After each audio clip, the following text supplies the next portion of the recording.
والقرآن الحكيم إنك لمن المرسلين على صراط مستقيم تنزيل العزيز الرحيم. Very precise in what they've been doing. Slower delivery, having to reach for it. Was trying to hit it a lot finer, but when the pace is not there, you're going to struggle to control it. In control is Klaassen off the catching.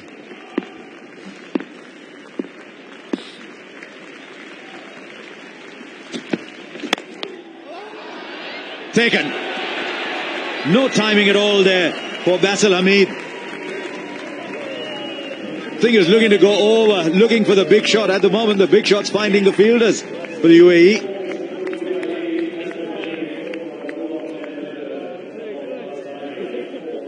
It's the situation they find themselves in. Just 104 on the board and you have to go hard at everything. Couple of slower balls to start the over and then he hits the deck. He's got that type of an action where he can hit the deck. The leader, Basil Hamid for 4, 104 for 6.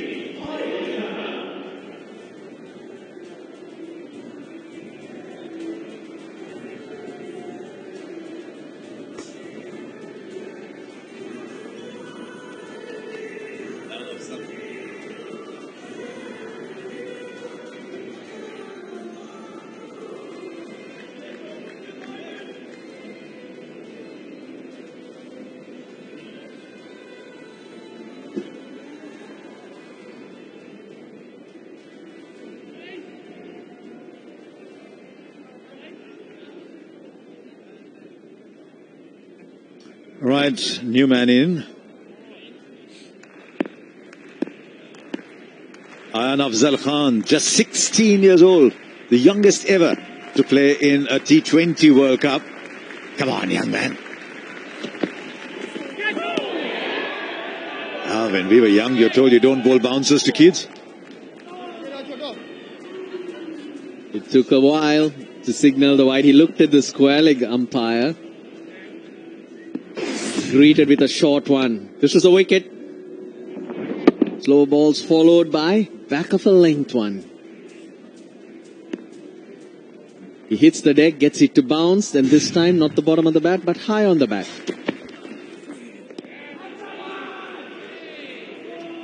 Just unable to get any momentum going this UAE innings. The question is there anything to suggest that if they can scrape their way through and ambition keeps getting reduced as the innings goes further, is there anything to suggest 110, 115 could be a defendable score? They're going to need a lot of luck for something to give and come their way because it's very difficult to believe that you can defend. So those early 2-3 wickets is what brings you in. Because if you go into the break not feeling good about yourself. Just a single again. I keep saying all the time, the timing a bit awry. Sometimes you hear batsmen, you think there's little notes of music being plucked off the bat. Today it's almost like I was playing music. It's creating all these strange sounds. Just 3 runs of this over again from Bas the leader. Been a good one, 2 for 19 so far.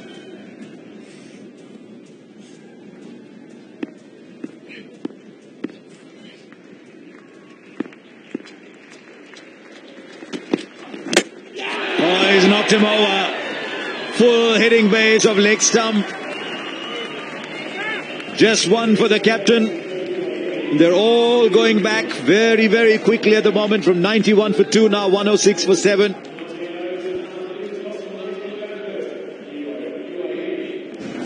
Geez, that happened quick. Not a length he's used, but he goes full and straight, a little bit of reverse.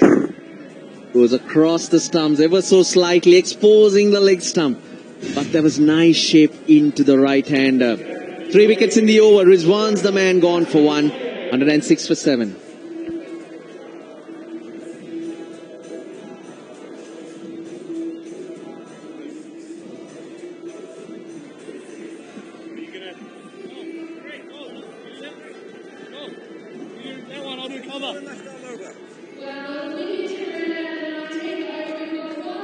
The last 19 balls, the UAE have lost 5 wickets for 17. Karthik Mayappan is the new batsman. See, what 3 overs ago, you probably didn't think he's going to get to walk out.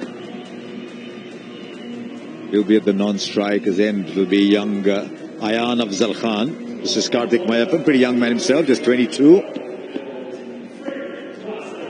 And Fred Klaassen, who's conceded just 9 in his 3 overs, will bowl out the 20th. Good change of pace from Klaassen.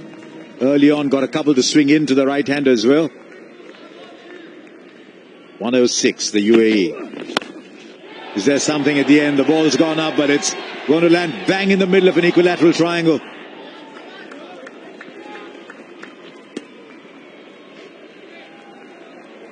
He's got no choice, really. Swing at everything. But the 3rd wicket for the leader in the over. Comes across, but he gets the length perfect. The pace was good. It was interesting to see the little bit of curve into the right hand, a bit of reverse swing, Harsha. I think it's cleverly bowled because the very first ball that Rizwan played, he walked right across his stumps and played on the onside.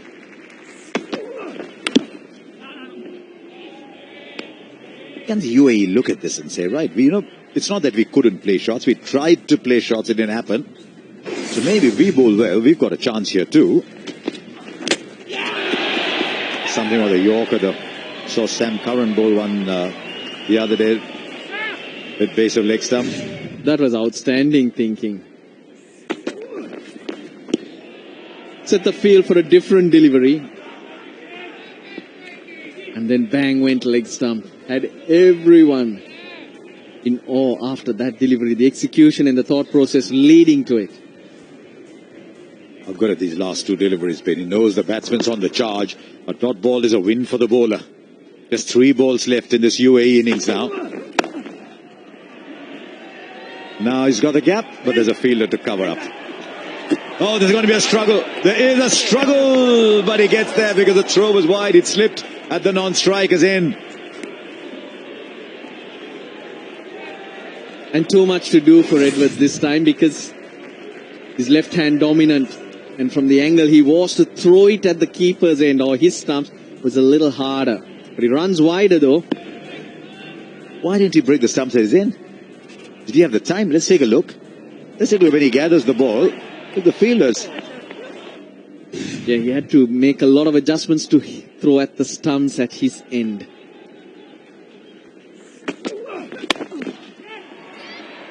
Finds the fielder again on the edge of the circle. Just no timing at all. The big hits are just going, or the intended big hits are going till the 30-yard circle. And young Aryan Afzal Khan's got to go. The intent was there, but didn't quite get the timing or the force behind the shots.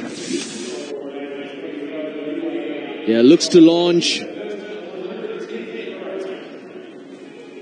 But it's been great bowling. They've always kept the batter guessing. You're right, not many shots have cleared that infield, cleared the 30-yard, because they've all struggled for timing all the time. He's made 5, it's 110 for 8.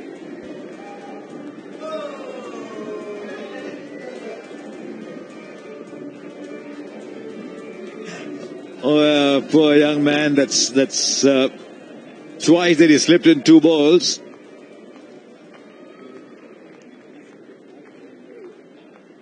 Junaid Siddiqui got just 1 ball to play as Junaid. It's been a magnificent performance from the Dutch. Fred Klaassen 2 for 13 with 1 ball left. There's Big Bill Junaid Siddiqui. Can he launch one? Who knows? Low scoring game. Last hit can make a difference. Launches, meets thin air. They take the run and they will get the bye, as it turns out. So they end with that single and it's all ones on the board. 1-1-1 for 8. And the big question, Russellano, what can they do with 1-1-1? The Dutch, that camp, they'll be pretty satisfied with what they've seen so far. I think they'll be the happier of the two teams going back in. That's for sure. The UAE won the toss, opted to bat first, but not exactly the score they would have liked. Probably 30 short of where they would have liked to be. They tried real hard, but nothing came off. Whenever the big shots were looked for, it used to hit the bottom of the bat, top of the bat. Not many runs. Yeah, Russell Arnold makes a good point. The intent was there. It wasn't that they were looking for just ones and twos. The intent was there, but just didn't come off. But it was impressive what the Netherlands had on offer. A lot of variations in that bowling lineup. The seamers, there's a bit of pace. The height's there to get the bounces. Mohammad Waseem, 41 or 47. He batted for a long time, but the usual boundaries and sixers just didn't come. Everyone else just struggling to get that timing right and get some momentum into that innings. Towards the end of the innings, the wickets tended to fall very, very quickly. Fred Klaassen bowled beautifully up at the start and again at the death, 2 for 13. Tim Pringle took a new ball with him, 1 for 13, very impressive too. All of them. Just look at the economy rates. Only Logan van Beek in that one period when Mohammad Waseem connected a couple that some runs came around.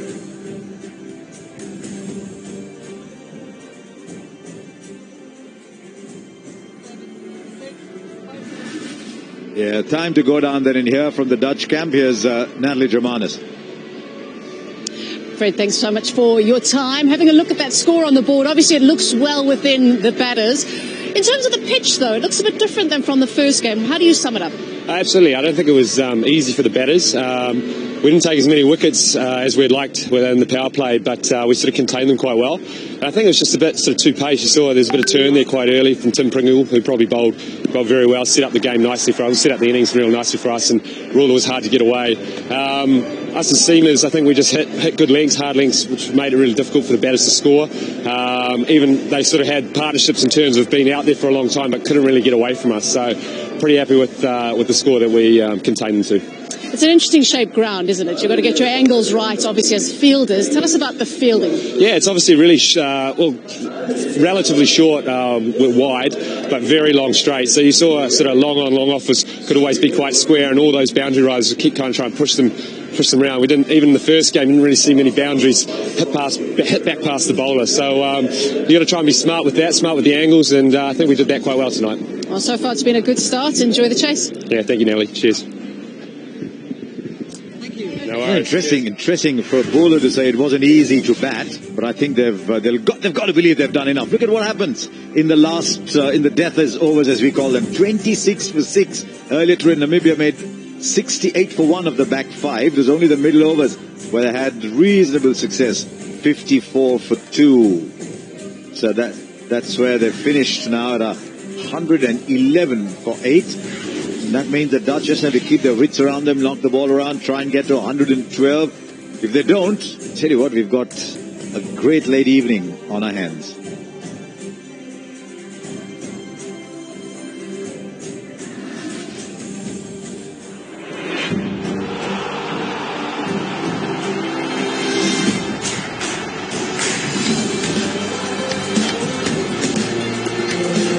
There's a proper connect. How good is this from a keeper?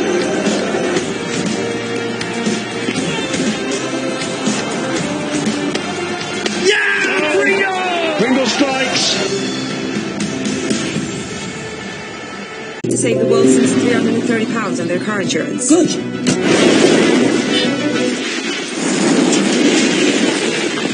Well, 4 marks for the savings, 4 out of 10 for the parking.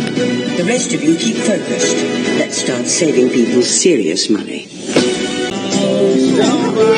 For the ups, the downs, and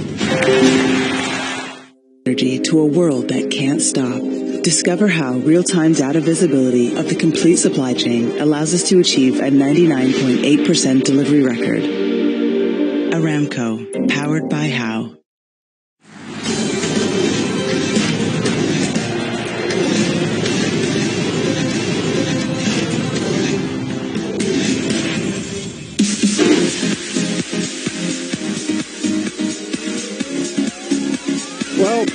This is where we are, Geelong, down in the south of Victoria, and the fans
when that's completed. There's going to be around. Beautiful spot.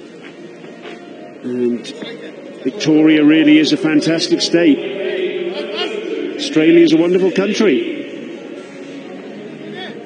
Perfect location for